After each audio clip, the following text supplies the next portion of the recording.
Septic tank साफ करने के बाद कैदियों ने देखा कि जेल के गार्ड उन्हें सिर्फ एक चम्मच पतला सूप खाने को दे रहे हैं। उन्होंने बिना नाश्ते के दिन भर काम किया और अब खाने में बस एक पत्ता मिला। ये देखकर वो गुस्से से पागल हो गए। डेविड ने तुरंत खाने वाली गाड़ी को पलट दिया और फिर सबको कूड़े की बाल्टी उठाकर अपने साथ चलने को कहा। वो गार्ड्स को ऐसा सबक सिखाना चाहता था जिसे वो जिंदगी भर याद रखें और जेलर को भी दिखाना चाहता था कि उसे बिग माउस क्यों कहा जाता है। बाकी कैदियों ने भी तुरंत बाल्टियां उठा ली और उसके पीछे हो लिए। शोर सुनकर गार्ड्स भी वहां आ गए। ये कैंटीन का एरिया था जहां बाकी कैदी खाना खा रहे थे। गार्ड के कैप्टन ने उससे पूछा कि ये बाल्टियां लेकर वो क्या करना चाहता है। कैप्टन ने उसकी बात पर ध्यान नहीं दिया, बस उन्हें चेतावनी दी कि बिना इजाजत जगह छोड़ने को जेल तोड़ने जैसा माना जाएगा। डेविड बिल्कुल नहीं डरा। उसने सीधे कूड़े की बाल्टी उठाई और उन पर फेंक दी। इस हरकत ने सबको चौंका दिया। किसी ने नहीं सोचा था कि वो गार्ड्स पर हमला करने की हिम्मत करेगा। तमाशा देखने वाले कैदियों की भीड़ बढ़ने लगी, यहाँ तक कि कैंटीन में खाना खा रहे लोग भी आकर घेरने लगे और सब उसे चीयर करने लगे। ये लड़ाई जेल में उसकी बॉस वाली पोजीशन पक्की करने वाली थी, लेकिन अभी कुछ खत्म नहीं हुआ था। उसने अपने साथियों से बाकी बाल्टियां मंगवाई और कैप्टन पर हमला जारी रखा। कैप्टन ने तुरंत मदद के लिए रेडियो किया। जल्द ही जेल की रैपिड रिस्पांस टीम आ गई। उन्होंने डेविड और उसके साथियों को चारों तरफ से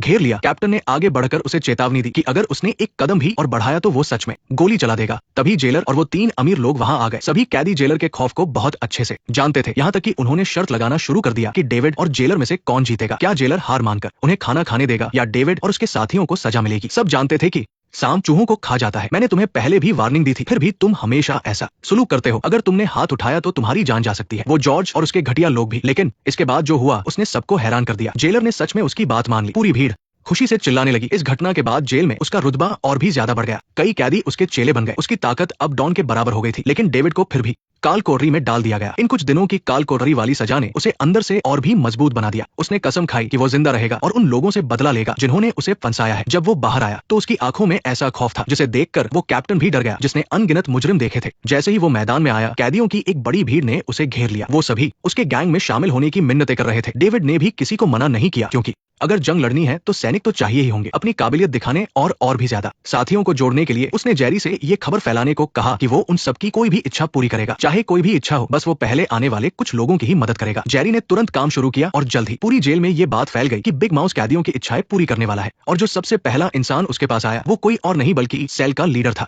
डेविड ने उससे पूछा कि उसे क्या चाहिए। सेल के लीडर ने बताया कि उसकी एक इकलौती बेटी है, लेकिन एक दिन वो अचानक बिना कोई सुराग छोड़े गायब हो गई। उसे पूरा यकीन है कि वो घर छोड़कर नहीं भागी और ना ही किसी से उनकी कोई दुश्मनी थी। आज तक उसकी कोई खबर नहीं है। बाद में उसका खुद का एक एक्सीडेंट हुआ और उसे बिना किसी वजह के हिट एंड रन केस में फंसाकर सजा दे दी गई। इससे बेटी को ढूंढने का काम अधूरा रह गया। डेविड ने उससे अपनी बेटी की सारी जानकारी लिख कर देने को कहा। उसके पास आने वाला दूसरा इंसान वो मौत की सजा पाया हुआ कैदी था। डेविड ने उससे कहा कि बस मौत की सजा माफ करवाने के अलावा कुछ भी मांग सकते हो। कैदी ने बताया कि उसकी माँ को ब्लड कैंसर है और उन्हें बोन मैरो ट्रांसप्लांट की जरूरत है। उसे अपने मरने की परवाह नहीं है, बस वो चाहता है कि कोई उसकी माँ की जान बचा ले। डेविड ने ये सुनकर उससे कहा कि वो अपनी माँ की डिटेल्स और उस अस्पताल का नाम लिख कर दे। और वो अस्पताल कोई और नहीं बल्कि वही था जहाँ उसकी पत्नी सारा काम करती थी। सारा वहाँ प्रोफेसर स्मिथ के रिसर्च पेपर की जांच कर रही थी, लेकिन उसे अब तक कोई सुराग नहीं मिला था। दूसरी तरफ वो 3 अमीर लोग जेलर से मिले और उसे 300 मिलियन का ऑफर देकर इस मामले में आंखें मूंद लेने को कहा। उन्हें अभी भी यकीन नहीं था कि डेविड ही बिग माउस है और वो उसे रास्ते से हटाना चाहते थे। जेलर ने उनकी बात मान तो ली, लेकिन उन्हें चेतावनी दी कि अगर जॉर्ज ने सवाल उठाए तो इसका अंजाम उन्हें ही भुगतना होगा। जल्द ही गार्ड्स ने 3 नए कैदियों को वहां शिफ्ट कर दिया। डेविड ये देखकर हैरान रह गया कि नया रूममेट वही इंसान था जिसने पिछली बार मैदान में उस पर हमला किया था। अगर तब गार्ड्स सही वक्त पर नहीं आते तो वो उसी दिन मैदान में मारा गया होता। और आज गार्ड्स ने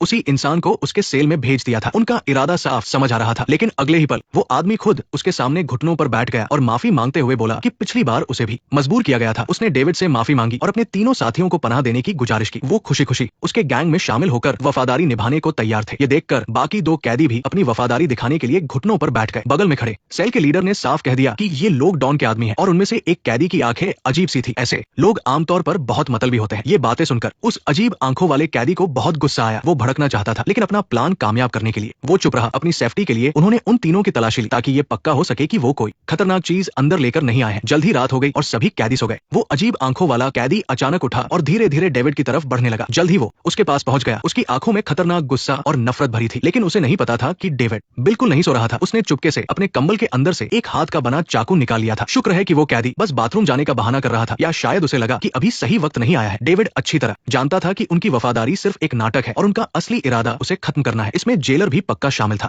दिन में गार्डन में काम करते हुए उसने उस अजीब आंखों वाले कैदी से पूछा कि जेलर और उन तीनों अमीरों ने तुम्हें क्या फायदा पहुंचाया है। कैदी ने बेखौफ होकर मान लिया कि पिछली बार डेविड पर हमला उसने पैसों के लिए किया था। डेविड कोई बवाल नहीं चाहता था, इसलिए उसने कहा कि चाहे उन्होंने तुम्हें कितने भी पैसे दिए हो, मैं उसके 10 गुना ज्यादा एहसान के रूप में तुम्हें चुका दूंगा। लेकिन वहां से मुड़ते ही वो आदमी डॉन से मिला और उसने अपने कपड़ों में छिपा हुआ हथियार बाहर निकाल लिया। ऐसा लग रहा था कि वो हमला करने के लिए पूरी तरह तैयार है। उधर जेलर ने उन तीनों अमीरों की बात तो मान ली थी, लेकिन उसे डर था कि बाद में जॉर्ज उस पर गुस्सा करेगा। इसलिए उसने एक तरफ तो डेविड पर हमले की छूट दे दी और दूसरी तरफ उसकी छुपकर हिफाजत करने के लिए अपने आदमी भी लगा दिए। जल्द ही कुछ लोग हथियार लेकर आ गए और पहरेदारी कर रहा गार्ड भी अपने आदेश के मुताबिक दरवाजा लॉक करके अपनी जगह से चला गया। उस कैदी और उसके साथियों ने तुरंत अपने चाकू निकाल लिए। किसी ने नहीं सोचा था कि जो इंसान सुबह रक्षा करने की बात कर रहा था वो दोपहर तक जान का दुश्मन बन जाएगा। तुरंत ही दोनों गुटों में भयंकर लड़ाई शुरू हो गई। इस अफरातफरी में वो अजीब आंखों वाला कैदी चाकू लेकर धीरे धीरे डेविड की तरफ बढ़ा। पिछली बार गार्ड्स की वजह से उसका प्लान फेल हो गया था, लेकिन इस बार उसे देखना था कि डेविड कैसे बचता है। लेकिन हैरानी की बात यह थी कि वो कैदी असली हमलावर नहीं था, बल्कि कोई और ही था। असली कातिल वही मौत की सजा पाया हुआ कैदी था। उसने अपना खंजर निकाला और अपने शिकार की तरफ बढ़ा। उसे देखकर डेविड सन्न रह गया। उसने सपने में भी नहीं सोचा था कि उसके करीबी इंसान को भी दुश्मनों ने खरीद लिया है। अभी परसों ही तो उसने उसकी इच्छा पूरी करने का वादा किया था और आज वो दुश्मन बन गया था। एंड उसी नाजुक मौके पर सेल का लीडर बीच में कूद पड़ा और उसने वो चाकू अपने ऊपर ले लिया। मामला अपने हाथ से निकलता देख जेलर ने तुरंत पास ही छिपी हुई अपनी स्पेशल टीम को इस ड्रामे को रोकने के लिए बुलाया। गार्ड्स ने जल्द ही इस लड़ाई को खत्म कर दिया। सेल के लीडर को बहुत गहरी चोट आई थी और उसे तुरंत इलाज के लिए अस्पताल ले जाया गया। वहीं हमला करने वाले लीडर्स को जेलर ने काल कोठरी में डाल दिया। इसके बाद जेलर उस लीडर से मिलने आया। उसे बिल्कुल समझ नहीं आ रहा था कि उसने अपनी जान जोखिम में डालकर डेविड को क्यों बचाया। लीडर ने तुरंत कोई जवाब नहीं दिया, बल्कि उसने जेलर को अपने करीब बुलाया और उसके कान में कुछ फुसफुसाया। इसके तुरंत बाद डेविड और जेरी को कालकोरी से बाहर निकाल दिया गया। साइलेंस। अगले दिन एक बहुत ही अजीब घटना घटी। इस पूरे हमले का मेन लीडर वो अजीब आंखों वाला कैदी काल कोठरी में फांसी पर लटका हुआ मिला। सोचने वाली बात ये थी कि अंदर एक टॉयलेट के अलावा कुछ भी नहीं था। तो फिर वो रस्सी कहां से आई और उसने खुद को फांसी कैसे लगा ली। कैदी ने बस धीरे से अपना हाथ खोला और तुरंत ही दो कैदियों के मुंह से झाग निकलने लगा और वो जमीन पर गिर पड़े। कुछ ही पलों में उनकी मौत हो गई। ये खौफनाक मंजर देखकर वो खुद भी हैरान रह गया, क्योंकि परसों ही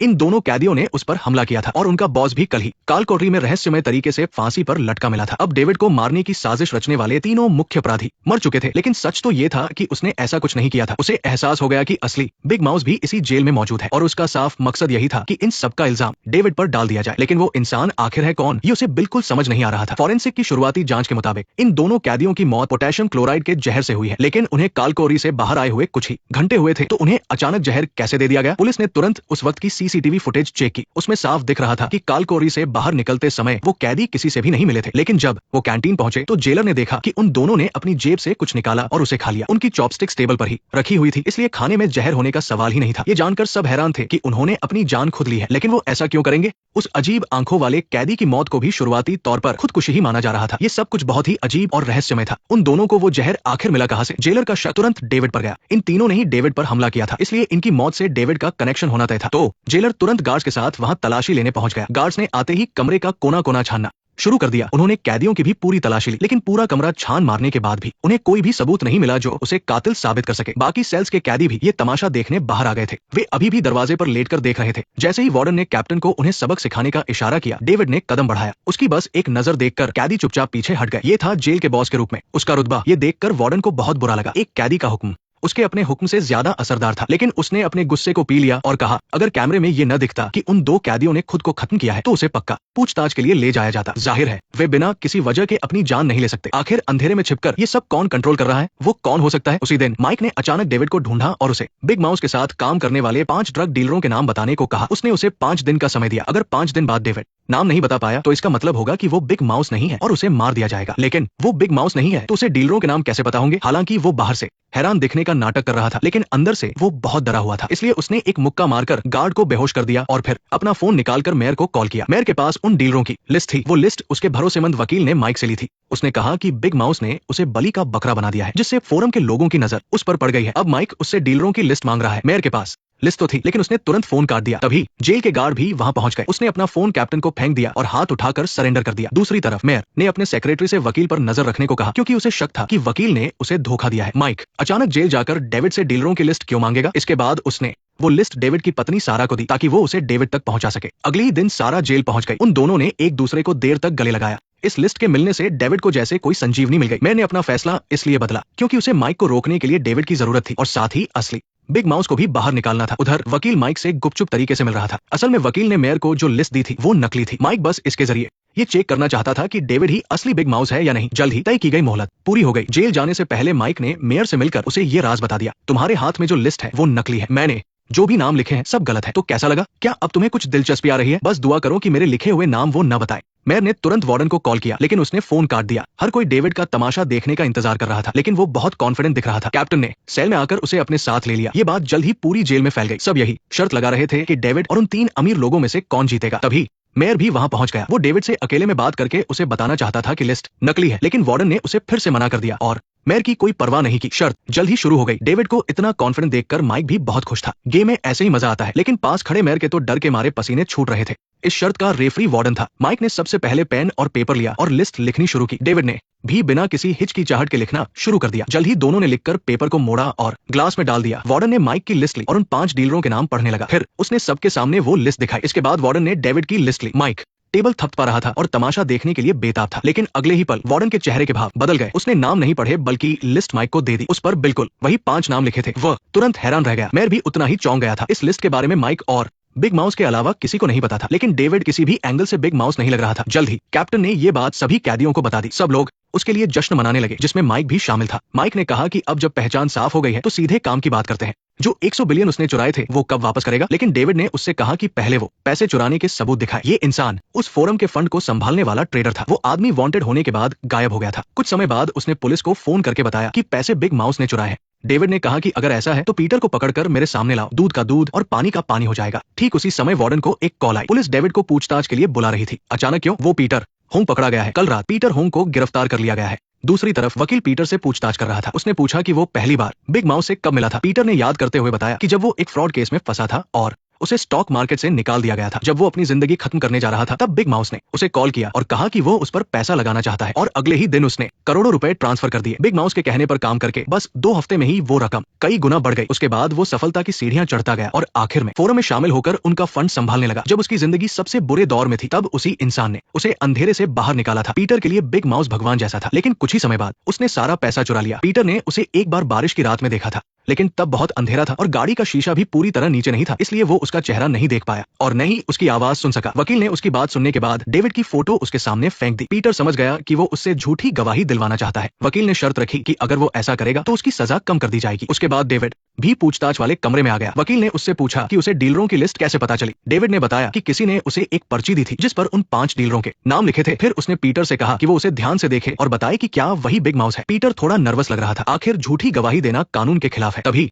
उसका अलार्म बज उठा। ये इंसुलिन का इंजेक्शन लेने का समय था, लेकिन जैसे ही उसने इंजेक्शन लिया कुछ ही सेकंड बाद उसकी सांसें रुकने लगी और वो जमीन पर गिर पड़ा और उसके मुंह से झाग निकलने लगा। डेविड ने मेयर की तरफ देखा। जाहिर था कि कोई छुपकर उसे बचा रहा था। आखिरकार पीटर उसी कमरे में मारा गया और इस शर्त की वजह से डेविड ने उन अमीर लोगों से 300 मिलियन जीत लिए। ये पहले से तय था। वार्डन ने रेफरी होने के नाते अपना हिस्सा निकाल लिया, लेकिन अगले ही पल डेविड ने उसे नोटों की कई गड्डियां थमा दी। वो भी यहाँ वीआईपी बनना चाहता था। वीआईपी। उसके बाद उसने कुछ और गड्डियां निकाली और कहा कि ये आजादी की कीमत है। जब तक वो कोई बहुत बड़ा जुर्म न करे तब तक वो उसके मामले में दखल न दे। बाकी के पैसे वार्डन को दे दिए। साथ ही कहा कि सबको अच्छा खाना खिलाया जाए। जल्द ही बढ़िया खाना टेबल पर आ गया। कैदियों ने बहुत दिनों से इतना अच्छा खाना नहीं खाया था और ये सब सिर्फ एक इंसान की वजह से मुमकिन हुआ था। डेविड का रुतबा फिर से बढ़ गया था, यहाँ तक कि माफिया बॉस से भी ज्यादा। और उन 3 अमीर लोगों के बुरे दिन शुरू हो गए थे। उन्हें पूरा यकीन हो गया था कि डेविड ही बिग माउस है। उसकी वजह से जेल में 3 कैदी मारे जा चुके थे, यहाँ तक कि पीटर भी पूछताछ के दौरान मारा गया। उन्हें लगा कि अब अगला नंबर उन्हीं का है, लेकिन वे बस चुपचाप उसकी बढ़ती ताकत को देखने के अलावा कुछ नहीं कर सकते थे। अब वो उन तीनों के बराबर आ चुका था। वे माफिया बॉस के पास गए और उससे मदद मांगी, लेकिन वो अब और कोई पंगा नहीं लेना चाहता था। तभी डेविड अपने आदमियों के साथ वहां आ धमका। वह एक बहुत ही सीधे मकसद से आया था। वो चाहता था कि वो तीनों अमीर लोग प्रोफेसर केविन को मारने का गुनाह कबूल कर ले, वरना उन्हें बेरमी से मार दिया जाएगा। लेकिन उनका लीडर जरा भी नहीं डरा। वो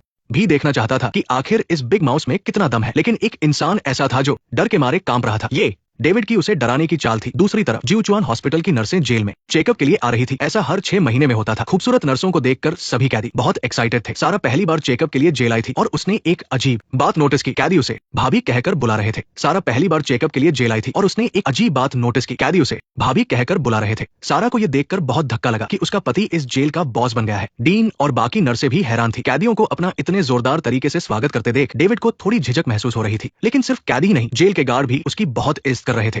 कैप्टन ने बताया कि डेविड कब से उसका इंतजार कर रहा है। सभी कैदियों को पता था कि वो अपनी पत्नी से मिलने जा रहा है, इसलिए सब ताली बजाकर उसे बधाई दे रहे थे। कैप्टन सारा को बेसमेंट जैसी एक जगह ले गया। ये न तो विजिटर रूम जैसा लग रहा था और न ही जेल की कोठरी जैसा। शुरू में वो डरी हुई थी, लेकिन जब दरवाजा खुला तो उसने देखा कि कमरा शानदार चीजों से सजा हुआ था। सोफे पर एक आदमी बैठा था जो बड़े मजे से रेड वाइन पी रहा था। वो कोई और नहीं, उसका पति डेविड था। अपनी पत्नी से मिलने के लिए वो अच्छी तरह तैयार होकर आया था, लेकिन सारा ने उसे धक्का देकर पूछा कि क्या वही असली बिग माउस है। असल में कुछ दिन पहले मेयर स्मिथ ने सारा को बताया था कि डेविड की वजह से जेल में 3 कैदी मारे गए हैं और उसके बाद पूछताछ वाले कमरे में फोरम का एक आदमी भी मारा गया। अगर वो बिग माउस नहीं है तो ऐसा कौन कर सकता है? डेविड ने उसे देखा और तुरंत कोई जवाब नहीं दिया। वो इधर उधर देखने लगा क्योंकि उसे पता था कि जेलर खुफिया माइक से उन दोनों की बातें सुन रहा है। इसलिए वो अपनी पत्नी को मैदान में ले गया और उसे सब सच बता दिया। जब उसे मेयर स्मिथ से ड्रग डीलरों की लिस्ट मिली थी तो अचानक एक अनजान आदमी ने उस पर हमला करके उसे बेहोश कर दिया था। वो हमलावर का चेहरा नहीं देख पाया था। बाद में जेरी ने उसे जगाया। उस वक्त उसे लगा था कि शायद जेरी ने ही उस पर हमला किया है, लेकिन जेरी का रिएक्शन देखकर उसे लगा कि वो नहीं था। फिर गलती से उसका हाथ अपनी जेब में गया तो वहां उसे एक टैरो कार्ड मिला। डेविड ने पहले रूम लीडर से भी इन कार्ड्स के बारे में पूछा था। इस कार्ड के पीछे 5 नाम लिखे थे जो मेयर स्मिथ की दी गई लिस्ट से बिल्कुल अलग थे। वो पक्का नहीं कह सकता था कि कौन सी लिस्ट असली है, लेकिन जब उसने मेयर स्मिथ को घबराकर जेल में उससे मिलने आते देखा तब उसे यकीन हो गया कि कार्ड वाली लिस्ट ही असली है। ये सुनकर सारा ने पूछा कि पूछताछ वाले कमरे में फोरम का जो आदमी मारा गया उसका क्या? वो तो सबके सामने मारा गया था। डेविड को नहीं पता था कि उसे कैसे मारा गया। उसे बस इतना पता था कि वो रहस्यमयी आदमी टैरो कार्ड से उसे इशारे दे रहा था और बता रहा था कि आगे क्या होने वाला है। दूसरे कार्ड का नाम मौत था। उसकी पूरी बात सुनकर सारा को यकीन हो गया कि वो बिग माउस नहीं है और असली बिग माउस तो अंधेरे में छिपकर ये सब खेल खेल रहा है। डेविड को अब तक कई टैरो कार्ड मिल चुके थे जिनमें सबसे नया कार्ड जजमेंट यानी फैसले का था। इसका मतलब था कि उसे प्रोफेसर जॉन की मौत का सच पता लगाना है और कातिल को सजा दिलानी है। उसकी पत्नी बहुत परेशान थी। उसने कहा कि इन खतरनाक कामों में न पड़े और कोर्ट में सब सच बता दे। लेकिन डेविड जानता था कि ये बिग माउस का टेस्ट है, इसलिए वो उसे लगातार काम दे रहा है। अगर बिग माउस को लगा कि अब डेविड किसी काम का नहीं है तो वो उसे जरूर मार देगा। सारा को भी खतरे का एहसास था, लेकिन वे हमेशा किसी की कठपुतली बनकर नहीं रह सकते थे। डेविड भी यही सोच रहा था। वो बिग माउस को ही अपने फायदे के लिए इस्तेमाल करके उसे पकड़ना चाहता था। सारा ने प्रोफेसर जॉन का रिसर्च पेपर ढूंढने में अपने पति की मदद करने का फैसला किया। अगर पति पत्नी साथ हो तो कोई भी मुश्किल आसान हो जाती है। इसके बाद डेविड कैंटीन में खाना खाने गया। रोज की तरह सब कैदी अपने बॉस के सम्मान में खड़े हो गए। डेविड को अब इन सब की आदत हो गई थी। वो उस नर्स के पास गया जो उसकी पत्नी को परेशान करती थी और उसका पुराना नाम एकदम सही बताया। फिर वो हेड नर्स के पास गया और उसके परिवार की सारी जानकारी बता दी, जैसे कि उसका पति हिट एंड रन केस में चोंगजू जेल में बंद है। उसके बाद वो केविन की पत्नी के पास गया। उसने न सिर्फ उसके अफसरों को रिश्वत देने का राज खोला बल्कि रिश्वत की एक एक पाई का हिसाब तक बता दिया। सबसे आखिर में वो मेयर स्मिथ की पत्नी से मिला, लेकिन डेविड ने उसका शुक्रिया अदा किया क्योंकि उसने सारा का ख्याल रखा था। ये सब करने का उसका इकलौता मकसद इन लोगों को चेतावनी देना था कि कोई भी सारा को छूने की हिम्मत न करे, वरना अंजाम बहुत बुरा होगा। वो जानता था कि उसके बिग माउस होने की वजह से लोग सारा को परेशान करेंगे। अपनी पत्नी को बचाने का उसके पास यही एक तरीका था। उस दिन प्रोफेसर पीटर की पत्नी भी उनके साथ आई थी। प्रोफेसर पीटर उसे बहुत मारता पीटता था। उसे शक रहता था कि उसकी पत्नी का किसी के साथ चक्कर है, इसलिए वो उस पर हाथ उठाता था। एक फेमस टीवी एंकर होने के बावजूद कोई नहीं जानता था कि वो अंदर से कितनी दुखी है। उधर डेविड ने माफिया बॉस से मिलकर हाथ मिलाने की बात कही, लेकिन बॉस ने कहा कि अगर तुम चाहते हो कि मैं उन 3 अमीरजादों को धोखा दूं तो ये भूल जाओ। डेविड समझ नहीं पा रहा था कि उन तीनों ने उसे ऐसा क्या लालच दिया है कि इतना बड़ा गुंडा खुशी खुशी उनका काम कर रहा है। क्या पैसे की वजह से? लेकिन माफिया बॉस को पैसों की कोई कमी नहीं लग रही थी। ये सुनकर माफिया बॉस हंसा क्योंकि वो सिर्फ 6 महीने में जेल से छूटने वाला था। फिर भी वो मान गया। उसके बाद उसके आदमियों ने उन तीनों में से एक प्रोफेसर पीटर को किडनैप कर लिया। उसी जगह पर उसी रस्सी से उसे लटकाया गया। किसी जमाने में उन तीनों ने भी ऐसे ही डेविड का स्वागत किया था। अब उसे भी वही दर्द महसूस करने का समय आ गया था। प्रोफेसर पीटर गिड़गिड़ाने लगा। डेविड ने कहा कि डैशकैम फुटेज से पता चलता है कि तुम सिर्फ गाड़ी चला रहे थे, तुमने मर्डर नहीं किया है, तो तुम उन दोनों की सजा अपने सिर क्यों ले रहे हो? मर्डर करने और उसमें मदद करने, दोनों की सजा में बहुत फर्क होता है। ये सुनकर प्रोफेसर पीटर रोने लगा। वो भी ये बात अच्छी तरह जानता था। जब उसने कुछ नहीं कहा तो डेविड ने अपने आदमियों से उसे लटकाने को कहा। उसके वजन को देखते हुए उसे डेविड से कहीं ज्यादा तकलीफ हो रही थी, लेकिन डेविड को उम्मीद नहीं थी कि वो इतनी जल्दी हार मान लेगा। फिर भी डेविड ने आगे बढ़कर कुर्सी को लात मार दी। ये देखकर सब चौंक गए। क्या वो सच में इस अमीर आदमी को मारने वाला है? जल्द ही वो एकदम शांत पड़ गया। उसके बाद डेविड ने उस पर पानी डालकर उसे होश में लाया। उसने ऐसा इसलिए किया क्योंकि इंसान जब तक मौत के करीब नहीं जाता उसे जिंदगी की अहमियत समझ नहीं आती। मौत का डर ही इंसान को धोखा देने से रोकता है। दूसरी तरफ सारा जब घर लौट रही थी तो उसे एक मरीज के रिश्तेदार का फोन आया। उसने सारा से पूछा कि क्या वह प्रोफेसर जॉन का रिसर्च पेपर ढूंढ रही है। उसने कहा कि उसे पता है पेपर कहाँ है। उसे लगा कि सारा सबसे बड़े ठग बिग माउस की पत्नी है तो उसके पास बहुत पैसा होगा। वो पेपर लेने के लिए सारा ने उसे पैसे देने का नाटक किया। हेलो, क्या तुम मुझे सुन सकती हो?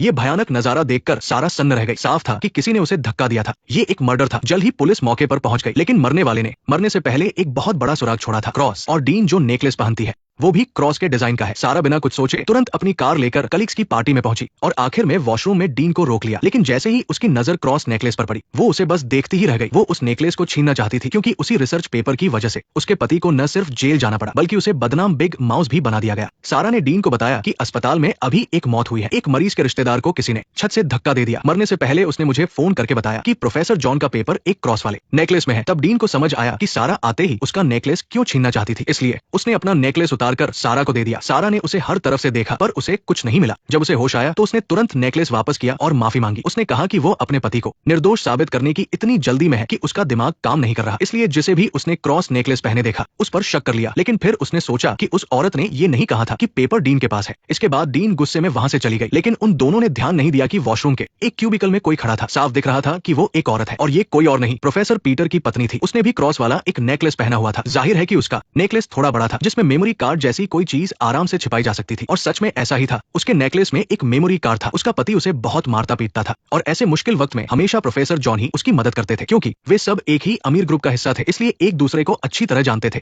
साइलेंस। दोनों एक दूसरे से प्यार करने लगे और ये नेकलेस प्रोफेसर ने ही उसे दिया था। किसने सोचा था कि इसमें वो रिसर्च पेपर छिपा होगा। दूसरी तरफ उन तीनों को बेल मिल गई, लेकिन प्रोफेसर पीटर को डेविड का इतना खौफ था कि वो बिल्कुल भी खुश नहीं था। तभी जेलर उन्हें विदा करने आया। उसकी बात सुनकर तीनों के चेहरे खिल उठे, लेकिन उन्होंने ध्यान नहीं दिया कि कैप्टन के चेहरे पर अजीब सी मुस्कान थी। उन तीनों को विदा करने सिर्फ जेलर ही नहीं आया था, बल्कि डेविड भी आया था। दोनों गुट एक बार फिर हॉल के बीच में आमने सामने थे। सारे कैदी तुरंत अपनी कुर्सी लगाकर ये तमाशा देखने बैठ गए। डेविड ने कहा कि सूट पहनने के बाद वे बिल्कुल भी कैदी नहीं लग रहे। किसी ने सोचा भी नहीं था कि उन दोनों को इस बात का पता होगा। प्रोफेसर पीटर ने बात को घुमाने की कोशिश की, लेकिन अब कोई फायदा नहीं था। तभी वहां माफिया बॉस भी आ गया। डेविड के पीछे खड़े सारे कैदी तुरंत पीछे हट गए और वहां सिर्फ जेरी अकेला बच गया। और जहां तक प्रोफेसर पीटर की बात है, जेल के गार्ड उसे फिर से पकड़ कर ले गए। अमीरजादे चाहते थे कि उनके जाने के बाद माफिया बॉस डेविड को ठिकाने लगा दे, ताकि उन्हें इस चूहे की शक्ल दोबारा न देखनी पड़े। माफिया बॉस ने कहा कि वो कोशिश करेगा। इसके बाद दोनों अमीरजादे हंसते हुए जेल से चले गए। लेकिन क्या सच में ऐसा ही था? उनके जाने के बाद डेविड रहस्यमयी तरीके से हंसने लगा।